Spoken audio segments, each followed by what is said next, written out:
from the United States Capitol's Congressional Auditorium in Washington, D.C., the Government Blockchain Association presents The Future of Money, Governance, and the Law.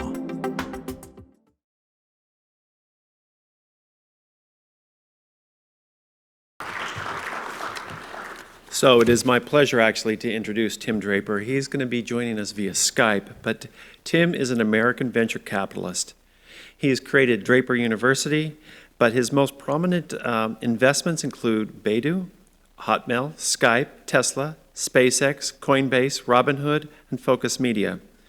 He made himself known, at least into this community, when in July 2014, he was the winning purchaser of the U.S. Marshals auctions of the seized Bitcoin from Silk Road. He is a proponent of Bitcoin and decentralization. Ladies and gentlemen, Mr. Tim Draper.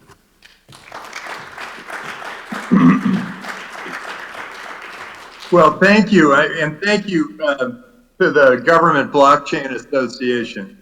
You're doing a really great service right now. We're sort of at a crossroads, and it's a perfect time to bring government together with crypto and try to make this thing work moving forward. And also thank you for adjusting your program to allow me to come via Skype. I was had a couple of extra meetings that I had to do, so I really couldn't get out there to be with all of you, but I think I would have enjoyed it. So here's the way I want to look at this. I think this is sort of sorry. I think we're at a crossroads, a very critical time in this Bitcoin and blockchain and smart contract history to see how we can figure out how to work together. How do we, what kind of governments do we want moving forward in this new technological and economic system? It's pretty clear to me, and I'm sure it's clear to many of you, that that this will be the economic system of the next decade. I mean, we just had a new decade start. My belief is that you're going to see Bitcoin, blockchain, smart contracts, and artificial intelligence permeate our societies around the globe. And there are all sorts of new frontiers, and they're going to allow us some huge opportunities to advance civilization. To actually become a more peaceful and loving world. Bitcoin has already brought us more together. We're able to move money across border much easier. Now, of course, the internet had a big impact on that too. But I think each country has to go through, each government of each country has to go through a thinking. Do we participate in the advanced technological world that is coming, or do we fear it and lose out to countries that are just more flexible, more adjusting, more free, more frictionless, more forgiving? And more open to technological advance. So I think this is one of those real forks in the road, and I appreciate what you guys are all doing. It's a very difficult time. I've noticed that some governments have really embraced this new economic system, and we're pretty sure those are going to be the winners moving forward. And some governments have been very controlling, and they want to control over their people and their borders. And I think those governments are going to have more trouble, because I think the world is opening up. it's very easy for us to travel. It's very easy for us to communicate across the border. We can move to any place around the globe. We're very open, and I think the world is going to open up.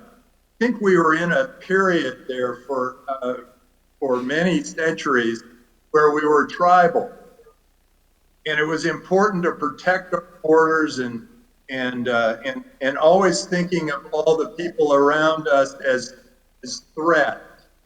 And if we got a big country, we could be more flexible within it, and the borders would be protected. We'd be very, but it made a lot of sense because we'd say, okay, you stay on your side of this line, and I'll stay on this side of this line, and we'll keep peace right there. Strong fences made strong neighbors.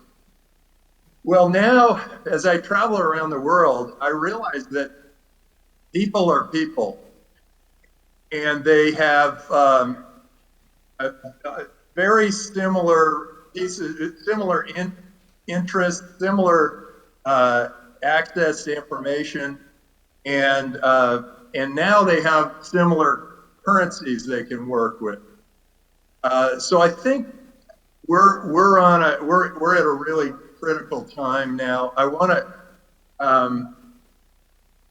to give you all sort of I woke up in the middle of the night and I said, okay, there are a few things I forgot to write portray here, because in the U.S. I've noticed the U.S. is trying to walk this fine line. They want the technology, they want the advancement, they want economic progress. It comes with Bitcoin and blockchain and crypto and smart contracts and artificial intelligence, but they're clinging to sort of old rules. And I think we're at a time where we got to go for the new, and it takes sort of a quantum leap in thinking and to get people beyond their rules. So let me give you a few ideas that you can potentially take back with you.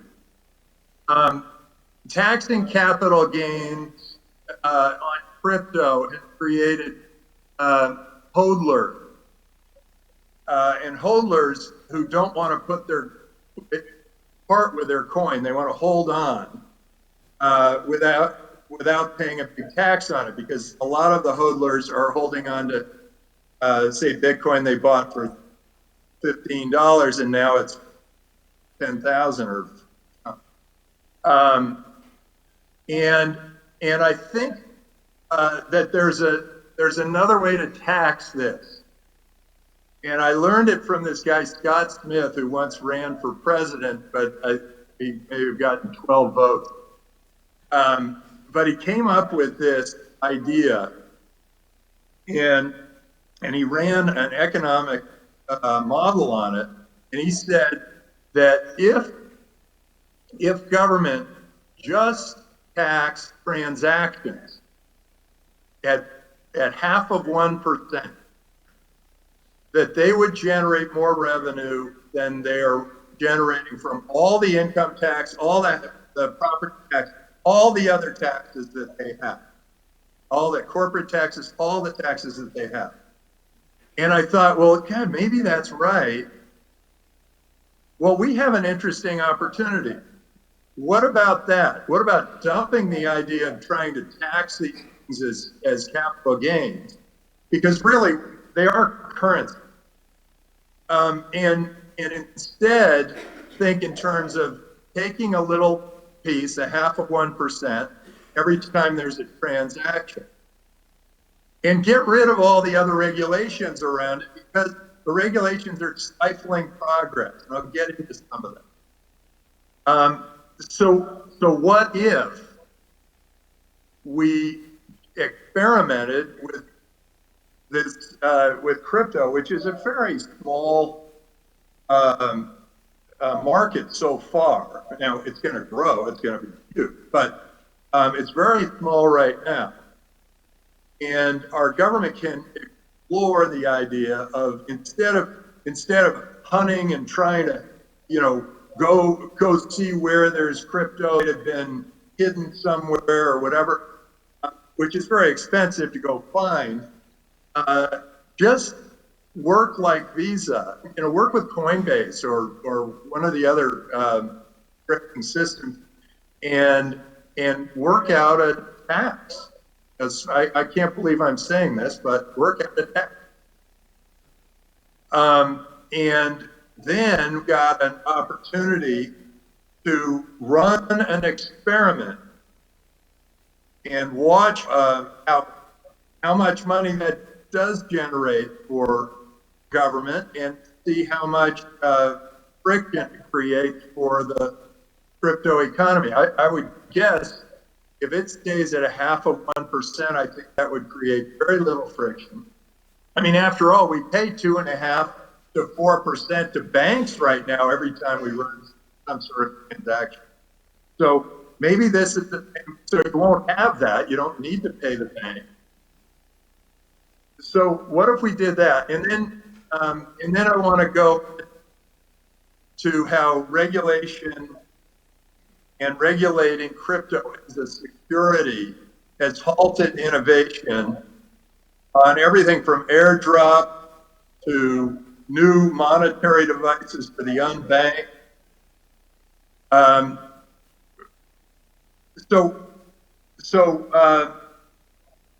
Here's the way I see it.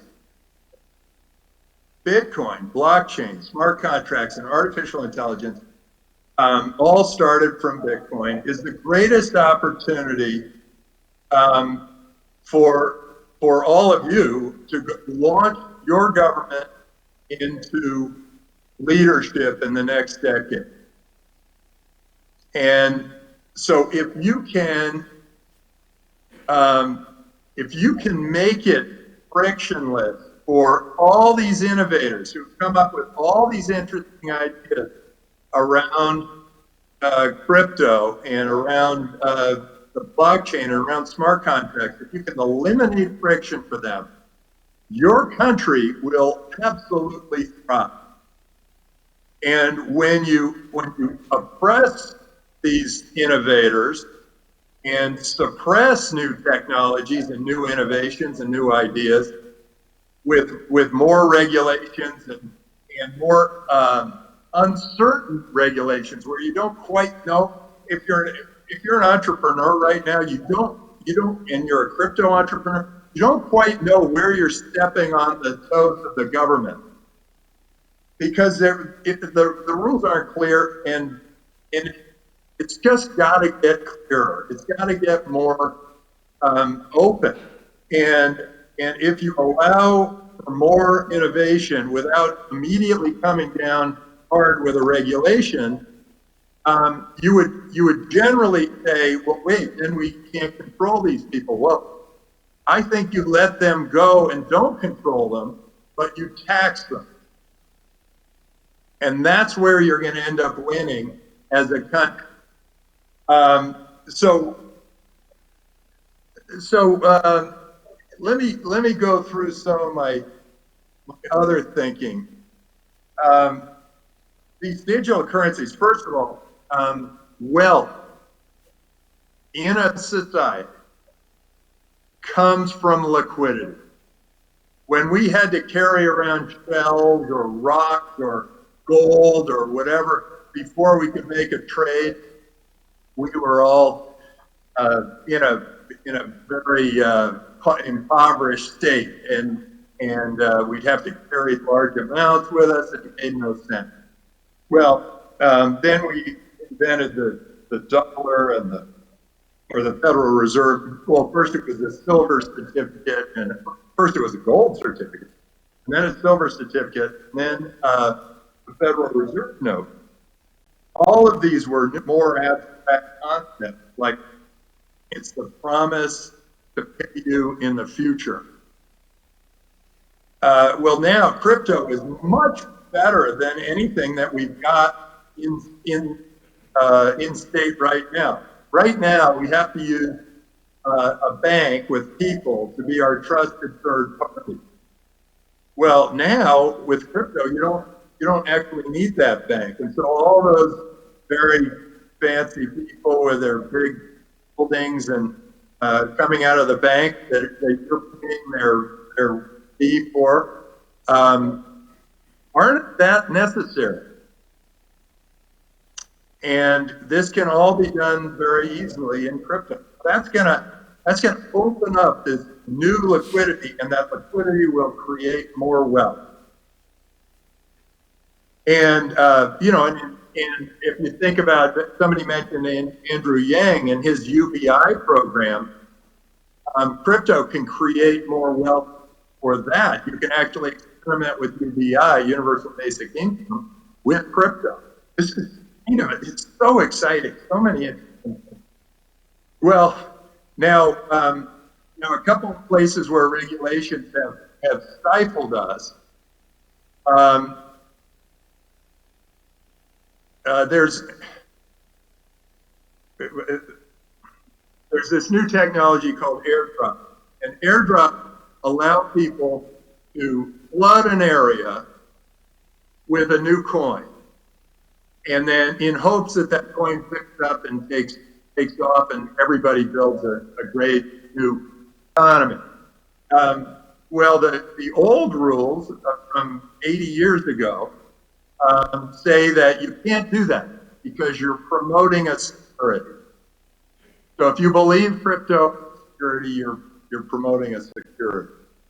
And but think about how you could use an airdrop today.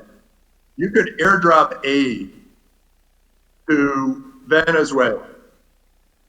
Right now, you send aid to Venezuela, it goes right to the leader's hands. Maybe half, maybe a quarter of it will get down to the Venezuelans, and the rest will be absconded by the leader. If you airdrop,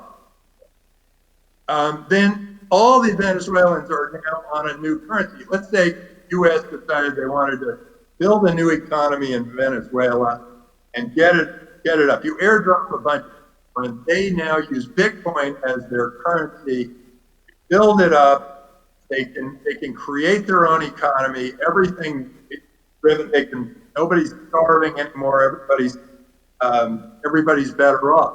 But an entrepreneur can't do an airdrop because it's not according to considered a security. Well, that sort of thing can be a big stifling thing. The other applications for these technologies are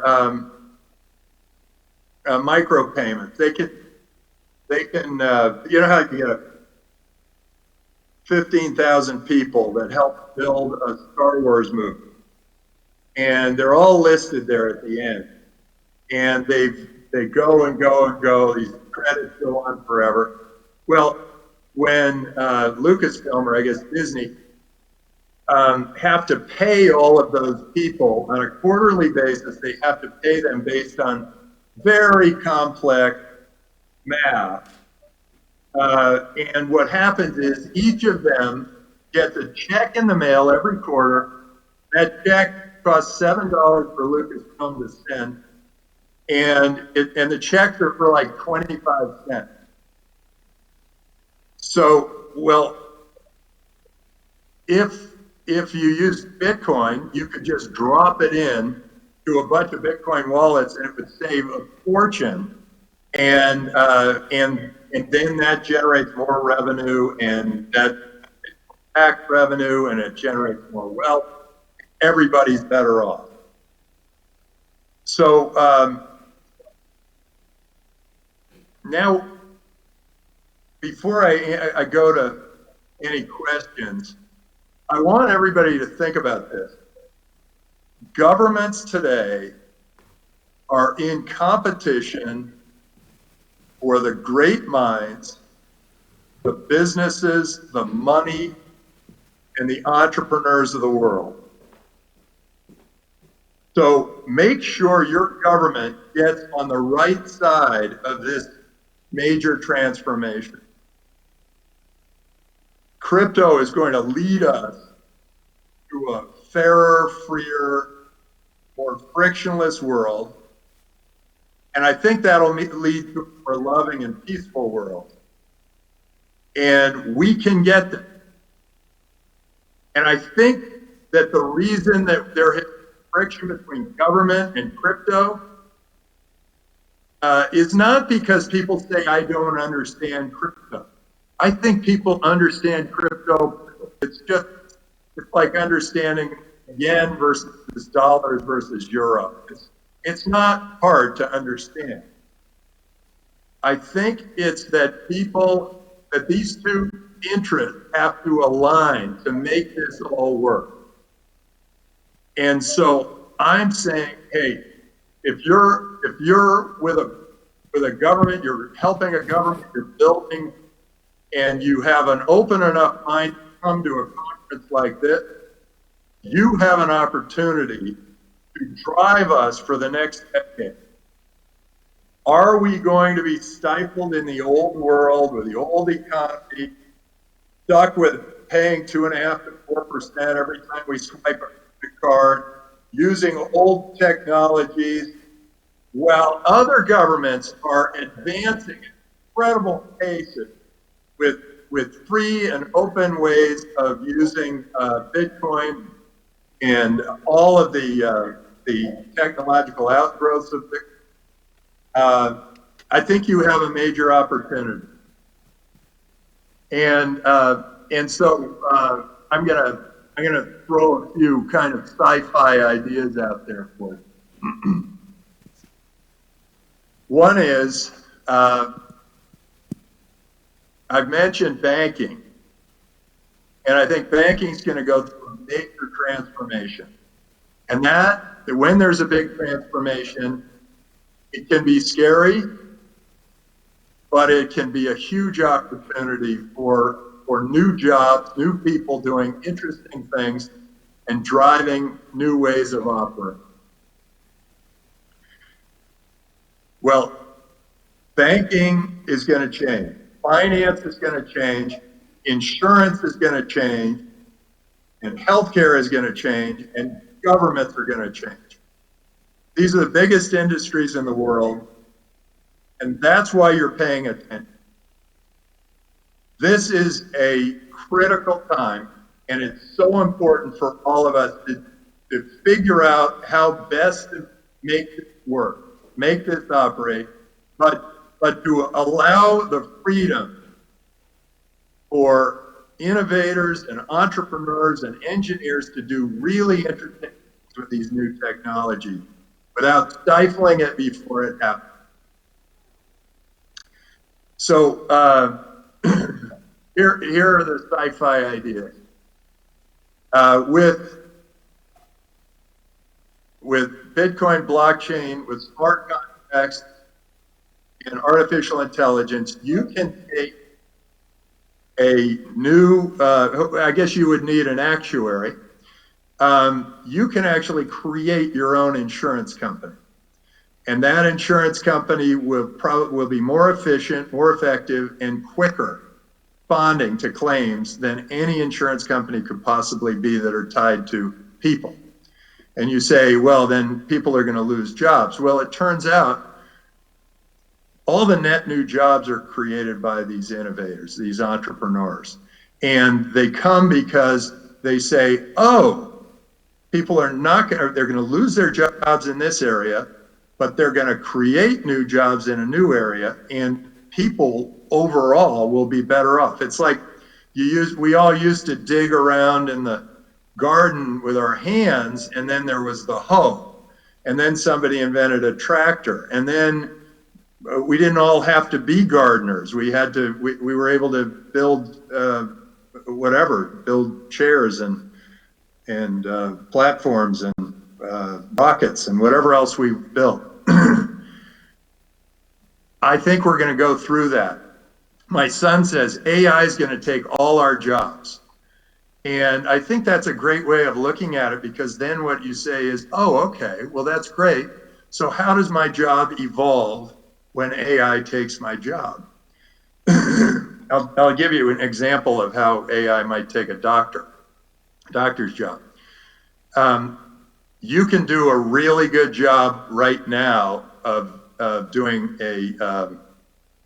diagnostics on yourself in healthcare without a doctor. Right now, you can take data and apply that, all your medical records and all medical records from everybody around the world, and use those in an artificial intelligence system, and that artificial intelligence system can give you a better result than your doctor can. One of my companies proved that. They took the doctor test with their AI, and the average doctor got a 75. They got an 85, and when combined with the doctor, they got a 91. So think of that, and that's just the beginning, because you're going to be able to apply more data than that, more data than any doctor could ever ask you for. Like what seat you sat on in the airplane, and what conference you attended, and what you had for breakfast, and what's your Fitbit results for the week, and how all that information is going to come together and determine your diagnosis. That's a major breakthrough, and that's going to be your future. And going to the doctor, he or she might bring all that data from the cloud to you, and then add some human pieces to it. But a doctor might become something greater. They might go into research. They might discover cures for cancer or Parkinson's or Alzheimer's or whatever. They might go beyond where they were as a doctor, because a lot of the mundane tasks are taken up by machines. So with that, I think I'm going to leave it open to all of you. I think that we're at a crossroads. I'm sorry I'm not there talking with all of you, but I'm here and I'm open for. Okay, so if anyone has any questions, please raise your hand. George Pullen, quick question on some of the fourth industrial revolution technologies you were mentioning there. Would you also include the new space race or the space economy in that mix? And what do you think about that sector, and how blockchain, AI, and all the other technologies you mentioned might play a factor there? Thanks. Yeah, I think this is a really interesting breakthrough. Something I didn't talk about is that I believe that there is going to be there's going to be land-based governance, and then there's going to be governance up in the cloud, because there's no reason that your healthcare insurance and your all the insurance, the workman's comp insurance, your pension, your Social Security, all of those insurance programs, there's no reason those couldn't be done from space, from another country, from wherever. That can be provided very easily, because it's just money moving from one place to another to provide healthcare or money to get somebody through a tough time or whatever it is through insurance. That's a lot of what government does. Other part of government is down on the ground, and I think the down on the ground government will evolve too. But to start with, I think the down on the ground government will take care of where the buildings are built, and how traffic moves and all that. And then all of the stuff that can be done virtually is going to be done in a competitive field. Where all the countries, all the governments are accountable to their citizens, and that government could be provided from space. That would be a very low overhead government, except it costs a lot to get things into space. Space, or 11 miles offshore, or any number of different ways people are thinking about new forms of governance. And I think that will, over the next decade or two, I think that's going to be a pretty critical item, because I think this the barrier wars, you know, they call them barrier wars, whether it's a trade war or a wall or whatever. I think that's maybe a reaction to the fact that we're really all one world. And they're trying to recreate those borders. I think we are going to be borderless 20, 40 years from now. And that borderless world is going to be much more efficient, much more effective, and humans are going to be able to evolve way beyond where we are. And it's going to be really extraordinary. And the space is so exciting because, I mean, Elon, you got to give him a lot of credit because he got us thinking about space again. And we can now do surveillance. We can, there are all sorts of microsatellite technologies. There are technologies where you can see through clouds. There's technologies where you can communicate from satellite to satellite. There's some really interesting new technologies there, and so space is a major breakthrough. Okay. I want to thank Tim. We've run out of time, unfortunately. So I really want to say thank you for all attending. Oh, I thought I had an hour. I would have given you guys. It's okay. So thank you. Hey, this was really fun, and I'm sorry I kept you from dinner or whatever it is you're talking about. Not a problem. Thank you once again for your time.